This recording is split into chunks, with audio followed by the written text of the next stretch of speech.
如果在我国非要选一个 C 位大省，那一定非河南莫属。自古天下就分为9州，豫州刚好处于中间位置，所以也叫中州。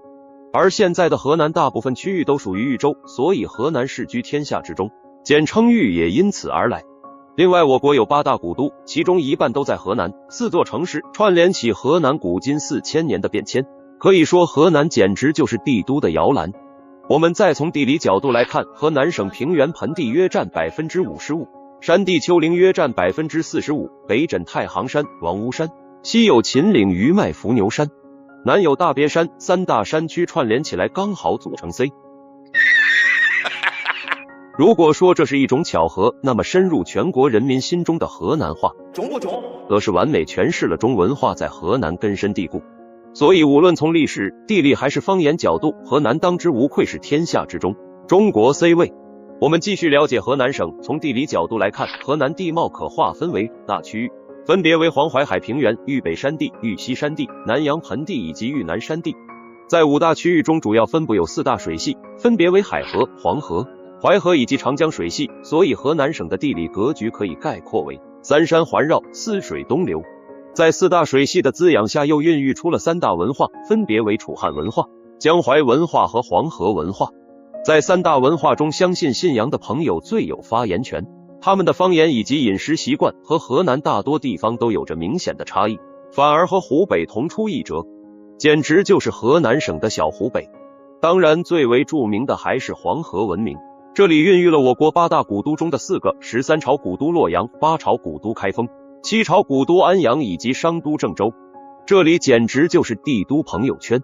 而传世之作《清明上河图》所描绘的便是北宋时期的开封。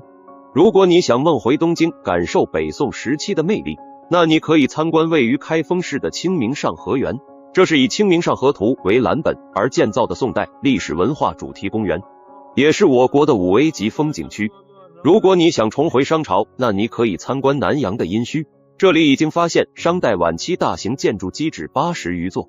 除此之外，河南省还有洛阳的龙门石窟、平顶山的中原大佛、嵩山的少林寺、焦作的云台山景区等等。总之，无论你想探寻历史古迹，还是感受大好山河，在河南你都可以找到。这就是河南，不仅是地理意义上的枢纽，也是历史长河的原点。如果说江苏是散装的，那你的格局就小了。你往北看，北边有个地方叫河北，它不是散装的，而是直接装散了。下面我们一起看看为什么会这么说。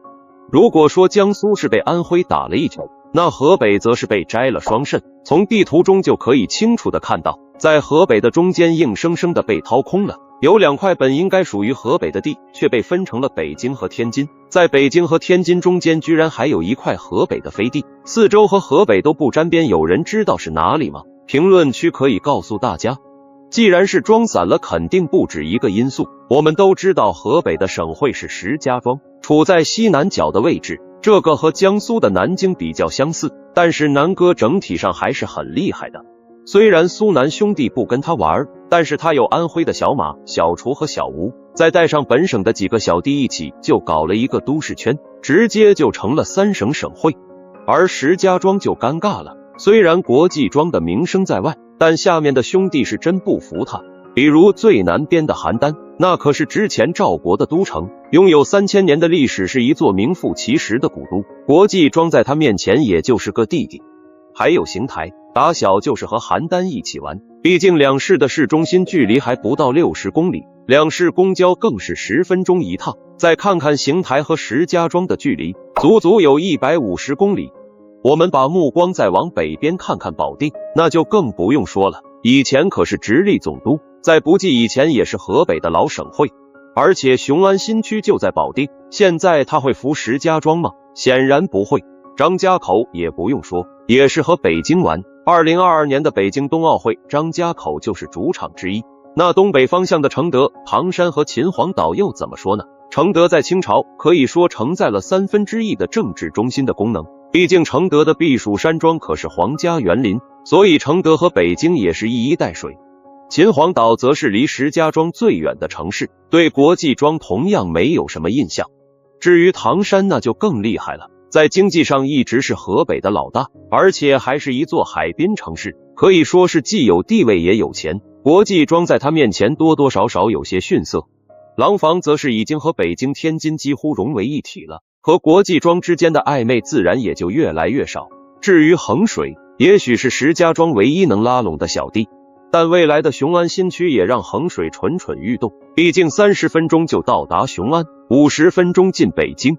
所以说河北不是散装的，完全是装散了，而且散得七零八碎。你们觉得谁能做河北的老大呢？评论区说说看。